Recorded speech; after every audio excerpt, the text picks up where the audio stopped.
Never let your government tell you who your enemies are. It is not the fault of Middle Eastern people that they live on top of a bunch of oil near crucial trade routes in a region which bridges 3 continents. And that's all this has ever been about. Not fighting terrorism, not spreading freedom and democracy, not even protecting Israel. It's ultimately about controlling what happens in a geostrategically crucial and resource-rich stretch of land. The people who live in that part of the world never did you any harm. They pose no threat to you. You are only being told to hate them because the world's most powerful people need to dominate West Asia in order to dominate the planet, and they need to inflict immense amounts of violence in order to do so. That's all this is. Our rulers use all kinds of narratives from all around the world and across the political spectrum to justify their actions. They'll use Zionism, Christian fundamentalism, Islamic fundamentalism, Hindu fundamentalism, liberalism, conservatism, nationalism, or woke identity politics to manufacture consent for their agendas wherever needed. They'll feed you whatever lines you need to hear in order to dupe you into thinking that disobedient populations in the Middle East need military explosives dropped on them. That's all they care about.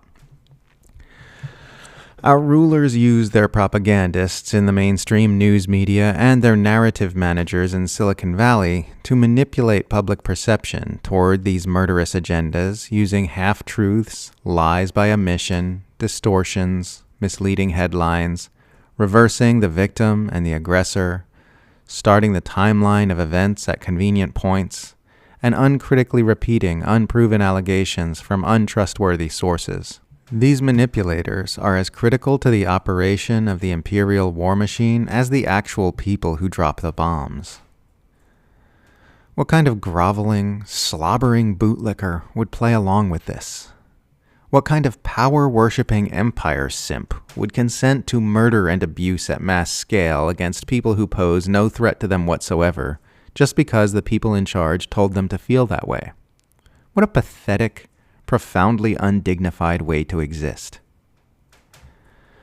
They work so hard to manufacture our consent for these atrocities because they absolutely require our consent.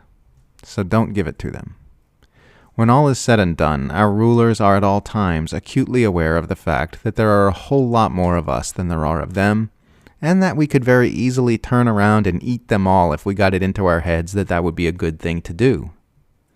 Hold fast to your power, refuse to be taken in by their manipulations, and help wake everyone up to the fact that we are being continuously deceived into compliance, confusion, and powerlessness by murderous psychopaths who want to rule the world.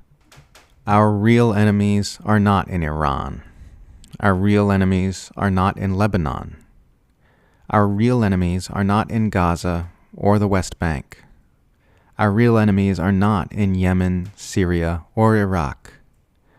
Our real enemies are in Washington and London and Tel Aviv, in Berlin and Paris and Canberra, in secretive government agencies in the state of Virginia, and in imperial propaganda institutions in New York and Hollywood. Our real enemies are not the Arabs and the Iranians. They're the managers of empire who are ruining our world, destroying our biosphere, siphoning our wealth and our resources, threatening us with nuclear brinkmanship, and making sure we stay too poor, sick, busy, and brainwashed to figure out what's going on and take a stand against them. Don't let them dupe you into believing otherwise. Fight against their manipulations and oppose their abuses. We healthy human beings can absolutely win this thing. But even if we don't, at the very least, we can prevent them from stealing our dignity and manipulating us into cheering for their depravity.